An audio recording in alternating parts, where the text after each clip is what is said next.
comentou, né? Estuda o fundo, estuda o gestor, a cabeça do gestor, que acaba sendo uma prática até quando a gente fala em fundo aqui no próprio Brasil, Sim. né? Entender a cabeça do gestor e, o mesmo processo, e fazer. Quais seriam, então, os pontos de atenção para você fazer essa escolha, né? Poxa, eu preciso entender do mercado chinês ou eu só converso com o gestor, ele me passa ali um overview de como que ele funciona e tudo bem? Eu acho que o mais importante é você, se você não tem acesso ou ler as cartas, ver qual é a filosofia de investimento daquele fundo. Então, tem um fundo que ele pode ficar comprado e vendido, tem um fundo que é só comprado, tem um fundo que é mais voltado para ações domésticas, tem um fundo que o mandato é mais livre, então ele pode ter um Alibaba da vida, ele pode ter um Meituan, pode ter um JD, né? JD é o concorrente do Alibaba lá, que é uma outra ação. Então, esse gestor pode ter renda fixa e ações. Uma outra coisa que eu gosto de olhar esse gestor está lá, né? Ou não está lá. Por exemplo, se você vai escolher um fundo que é um pouco mais genérico, né? Daí você não precisa do cara lá, você só precisa do cara que te dá o acesso. Né? Então, um cara que vai operar macro China entre ações e renda fixa. Então, ele não precisa ser um especialista em Meituan, JD, Vips Shops, nem nada disso. Eu quero ter um pedaço nisso, uma coisa mais geral, e eu quero ter um bom gestor de small caps lá, de ações específicas. Então você vai ter esse cara mais macro, e você vai ter um cara lá mais de fazer o trabalho de ler os research e tal. Aí eu acho que tem que ter o fundo tem que ter um escritório lá, né? Para entender as empresas, fazer reunião, essas coisas. E nesse sentido, como que vocês funcionam lá na Vita, né? Como que vocês olham China para, inclusive, compor o portfólio de vocês? Então, a gente lá considera China uma alocação estrutural, né? A gente tem China lá desde 2018 nos portfólios. Aumenta em momentos como agora, que está muito barato, né? Eventualmente diminui quando o mercado fica caro. A gente gosta de ter algo entre 2% e 5%, 6% no portfólio, depende muito do perfil do cliente, né? Obviamente.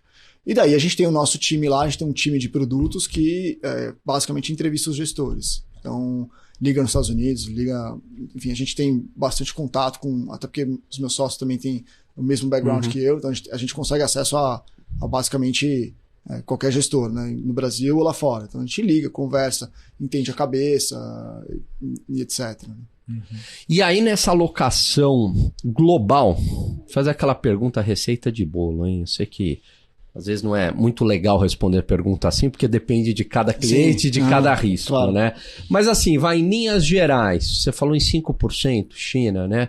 Quanto China, quanto Estados Unidos, quanto Brasil? Vai. Eu acho que você ainda vai ter hoje... Porque agora está um momento bom para entrar na China, mas você vai ter aí entre 2% e 6% de China, você vai ter mais uns 20% a 30% dos Estados Unidos, aí você vai ter um pouco de Europa, um pouco de Ásia e uns 35% de Brasil, mais ou menos. Perfeito. É que depende muito, por exemplo, quando a gente olha um portfólio, né, para os nossos clientes, mesmo os clientes que não têm dinheiro lá fora, a gente tenta ter qual a classe de ativo, né? Então, vamos olhar, por exemplo, renda fixa. Hoje o Brasil é um player relevante de renda fixa, exportando 13,75 ao ano ou IPCA mais 6, né? Para 2030. Então, a gente, até outubro de 2021, a parcela de renda fixa nossa dos clientes do Brasil era 0. Né? Hoje ela é 35%, 40%. Né? A gente não tem ações no Brasil, muito pouco. Tá? Hoje a gente tem algo como 1,5%, 2% dos portfólios em ação no Brasil. Até o ano passado, a vai até julho, mais ou menos, nossa alocação em renda fixa aos Estados Unidos era 0. Porque os Estados Unidos pagava 0,20 ao ano. Né? Se comprava um título de 10 anos nos Estados Unidos para ganhar 1% ao ano, ou seja, a simetria de risco era muito baixa. Né? Hoje os Estados Unidos pagam 5 ao ano, né? 4,5, 5, dependendo do que você está olhando aí de mais high yield, mais high grade. Né? Os Estados Unidos agora é uma parcela relevante da nossa alocação em renda fixa também. Né? Na contramão, renda fixa na China, por exemplo, e na Europa, eu não quero estar. Né? A Europa está no começo do ciclo, a Europa tem um desafio enorme, né? Porque lembra que o governo americano ele imprimiu dinheiro na crise de 2020, lá no Covid, só que os vencimentos do governo americano são mais curtos, então ele só não está renovando o que vence de treasury.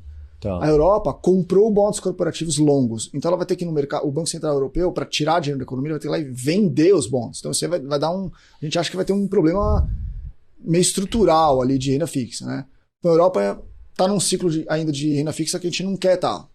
E a China a mesma coisa, né? Então a China, durante os últimos 2 anos, surfou bem em renda fixa, porque teve recessão, corte de juros do governo, imprime dinheiro, coloca na economia para sustentar. Agora você está naquele ciclo que você está saindo de uma recessão, você vai ter um boom de consumo enorme, você vai ter ações na China que podem dar um rally, então trocamos renda fixa por ações, né? Renda fixa na China está mais ou menos nos Estados Unidos quando a Treasury era 1%, ou seja, você tem muito pouco para ganhar e muito para perder se a China daqui a alguns anos fizer tightening, né? Ou seja, subir juros.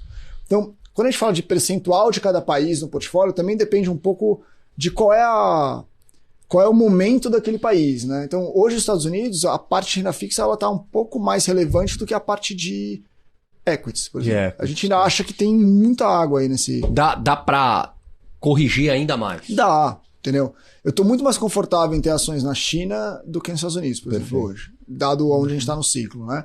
Talvez essa conversa seja outra no primeiro trimestre do ano que vem, né? Talvez no final do primeiro trimestre do ano que vem a gente queira ter mais Estados Unidos e menos renda fixa. Vai deixar marcado aí para ele voltar, hein, Felipe? Posso voltar. já deixa marcado. Então, enfim, o resumo é, quando você tem um portfólio de fato global, é o país e a classe de ativo que você quer estar. Então, Brasil, eu quero estar em renda fixa. Estados Unidos, eu quero estar 60 renda fixa, 40 ações. China, eu quero estar 90 ações, 10 renda fixa. E aí você vai controlando um cliente mais conservador, então ele vai ter menos China nesse momento, porque a China hoje está melhor para ação, né? Então ele vai ter mais Brasil, né? E aí, enfim, o Brasil tem os seus próprios desafios, que acho que vocês devem ter feito já 250 podcasts. Brasil e agora, né? Selic a 14 e agora. E agora, fim do Brasil. E assim, quando você olha forward price earnings, né, das ações, a China está muito barata. Assim, você acha que o Brasil está barato, a China está muito mais barata. O forward PE da China está treinando abaixo de 2008. Nossa. É muito prêmio, né? Vamos dizer assim. Muito prêmio. E tem uma outra diferença, né? Tá todo mundo subalocado em China. O mundo inteiro está subalocado em China. Né? Então, a hora que o negócio começa a crescer, é aquele fluxo de capital tradicional de rebalanceamento de portfólio, né? China, quantos por cento ações, quantos por cento renda fixa? Eu acho que é quase tudo ações. Tudo ações. E Estados Unidos? Eu diria 70, 60 renda fixa, 30 ações. 30 ações. Tá. Assim, você não pode não ter bolsa americana. Tipo, não existe esse book, esse portfólio não existe, né? Você não tem, porque... Tem que ter. Tem que ter. Cara, é um ativo que em 100 anos dá 9% ao ano, né? Entendeu? Aí você vai tentar acertar o timing de comprar ou vender. A gente não acredita nisso. Mas eu acho que hoje é um pouco menos do que você teria... Talvez 2 anos atrás, né? E ações mais tech ou mais setores mais tradicionais? Petróleo? A gente gosta hoje de meio que um mix, assim. A gente não tem um peso especificamente para isso. Acho que assim, as boas techs estão caras ainda, mas já caíram bem, né? As techs que fritam dinheiro, daí é mais difícil de você saber o que vai sobreviver, o que não vai. Mas essas techs famosas, assim, daí eu acho que também já dá para começar a considerar, né? Uma tal de Facebook, bem, né? Que frita um pouco de dinheiro. Mas é engraçado, né? Por exemplo, você já viu quanto subiu Netflix esse ano? 60. Caramba, olha. Assim, é incrível, né? Mas a gente nem tá olhando. Isso aí você fala, isso acabou, né? Acabou. Não, voltou. Voltou, né? E a gente falava, E a gente comentou faz um tempo atrás, quando veio aquele resultado horrível de Netflix, que caiu, sei lá, 25% num dia, né? Foi mais ou menos isso. Foi terrível. Tem uma coisa também que é... Volta, né? Volta. Tem uma coisa importante também, né? Que é... Assim, a gente tá falando que China é bom, né? Mas e... Quais são as coisas contra, né? A China, uma coisa que tem que ficar atento, né? Acho que primeiro é a questão demográfica, né, da China. Tem a questão do... Eles fizeram durante muito tempo aquela questão do filho único, né? E daí isso tem um impacto demográfico no negócio e a base e a pirâmide chinesa ela começou a inverter, né? Vamos dizer assim. Então, isso pode ser um problema daqui a 30 anos, né? Imagina um país de 2 bilhões de pessoas que tem que fazer reforma da Previdência. Né? É uma coisa meio dramática, né? Vamos dizer assim. E acho que outra coisa, daí um conflito geopolítico que é Taiwan, né? Se você pensar que Taiwan hoje, ou daqui 10 anos, vai produzir 40% dos semicondutores do mundo e que metade é consumido pela China e metade pelos Estados Unidos, é basicamente a Arábia Saudita da década de 70, né? Então, hoje você tem interesses em volta de Taiwan que não quero nem imaginar se um caça americano esbarrar num chinês lá e os dois caírem, né? Senhora. Mas, assim, de uma forma geral, eu acho que os Estados Unidos e a China eles não têm muito interesse em brigar, porque um é o maior país consumidor do outro, né? Mas é uma coisa para ficar atento, né? Assim, você tem todo um timing de construir uma fábrica de semicondutor que quando você termina uma fábrica, o Taiwan já está com um semicondutor de velocidade metade da sua, né? Então tem um catch-up aí de alguns anos, né, para você conseguir diversificar a produção de semicondutor no mundo.